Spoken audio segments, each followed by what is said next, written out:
आदाब।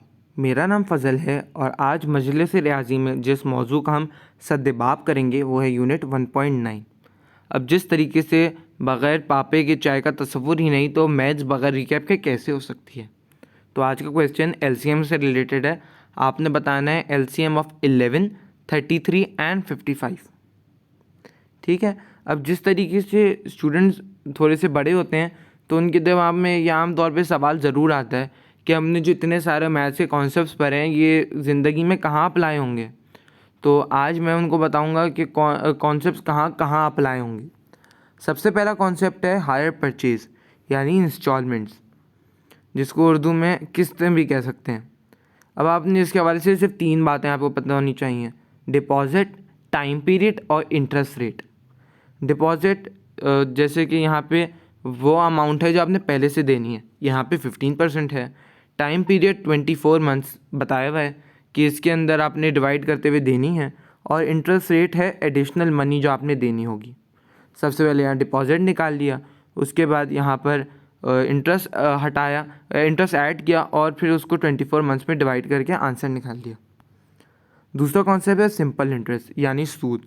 आप जब भी अपने बैंक में पैसे रखवाते हैं तो आपको एक रेट बताते हैं जो आपको इंटरेस्ट मिलेगा।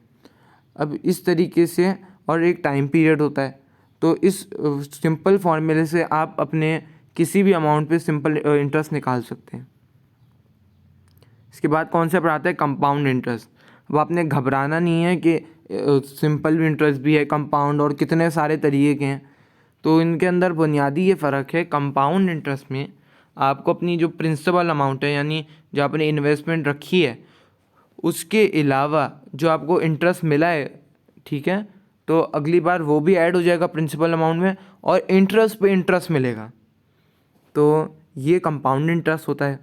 और इस छोटे से मुख्तसर से फॉर्मूले के तहत आपकी कोई बार बार नहीं करना पड़ेगा ऐड प्लस, तो आप इस फॉर्मूले के तहत आराम से कंपाउंड इंटरेस्ट निकल सकता है। फिर हमारा कॉन्सेप्ट आता है मनी एक्सचेंज। अब जैसे ग्लोबलाइजेशन हो गई है, हर मुल्क की अपनी अलग अलग करेंसी है, तो अब हम ट्रेड कैसे करें, तो उसके लिए ये फार्मूला बना है। आपने अपनी लोकल करेंसी को मल्टीप्लाई करना है एक्सचेंज रेट के साथ और फॉरेन करेंसी वो ट्रांसफ़र हो जाएगी। जैसे यहाँ पर हम लोगों ने डॉलर्स को ऑस्ट्रेलियन डॉलर्स में कन्वर्ट कर दिया सिंपली बस मल्टीप्लाइंग के थ्रू। अब जब हम बड़ी करेंसी से छोटी करेंसी में जा रहे हैं तो हम इसको डिवाइड करेंगे जैसे येन के साथ किया है। उसके बाद कौन सा बात है प्रॉफिट और लॉस। अब आपको ये दोनों बातें सेम लग रही होंगी मगर इनके अंदर एक माइन्यूट सा डिफरेंस है जो बहुत बड़ा इम्पैक्ट क्रिएट कर रहा है। यहाँ पे सेलिंग प्राइस पहले लिखी है, इसका मतलब सेलिंग प्राइस ज़्यादा है। और जब सेलिंग प्राइस ज़्यादा होगी कॉस्ट प्राइस कम होगी तो इसका मतलब होगा प्रॉफिट यानी मुनाफा, और वाइस वर्सा उल्टा। मैथ्स इतनी आसान है, आपने कोई काम भी सीधा कर लिया उसको वाइस वर्सा कर सकते हैं और उसके उल्टा आंसर मिल जाएगा आपको। तो यहाँ पे क्वेश्चंस के थ्रू किया हुआ है। अब फिर कॉन्सेप्ट आता है डिस्टेंट टाइम ग्राफ। तो थोड़ा सा मैं आपको इसके हवाले से समझा देता हूँ। जब यहाँ से हम लोग ऊपर जा रहे हैं तो एक्सेलरेशन, रेस का क्या मतलब है?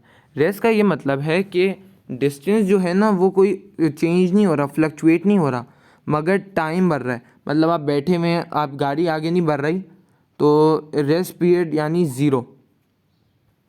इसी तरीके से जब डाउन भी हो सकती है। यहाँ एवरेज स्पीड का आसान सा फॉर्मूला है total distance travelled upon total time taken. अब यहाँ पे हमसे पूछा है कि एक ग्राफ बना हुआ है और पूछ रहे हैं what was the distance covered in the first hour. तो अब ये देखिए 13 से 14 एक आवर गुजरा, तो हमने ये सिंपली देख लिया कि 40, अब यूनिट देखना है किलोमीटर्स, 40 किलोमीटर्स का डिस्टेंस है। तो इस तरह ये मासूम से सवालात हैं।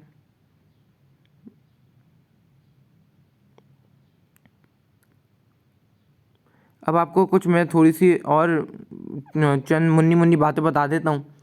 अब स्पीड कैसे ढूंढी जाए, एक्सेलरेशन या डीएक्सेलरेशन हो रही है तो ग्रेडियंट से स्पीड ढूंढी जाती है, ठीक है। और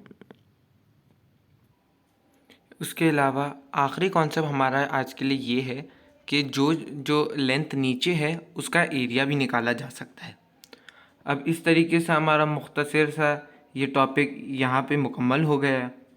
अब आपसे गुजारिश है, आपको जो जो इस तरह के बच्चे मिलें जो बड़े पन्ने खान बन रहे हैं सवाल करके और आपको सोच में डाल रहे हैं और आप जवाब नहीं दे पा रहे, तो आप उनको फ़ौरी मेरी तरफ भेजें। दूसरा, ये कमेंट बॉक्स समझें आपके वालिद साहब का है।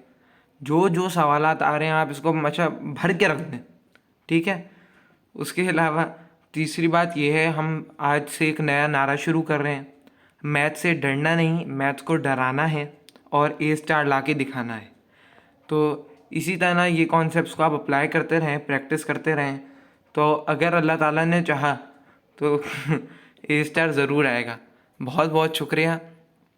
आज के लिए बहुत ज़्यादा मैंने तंग कर दिया है। टाटा।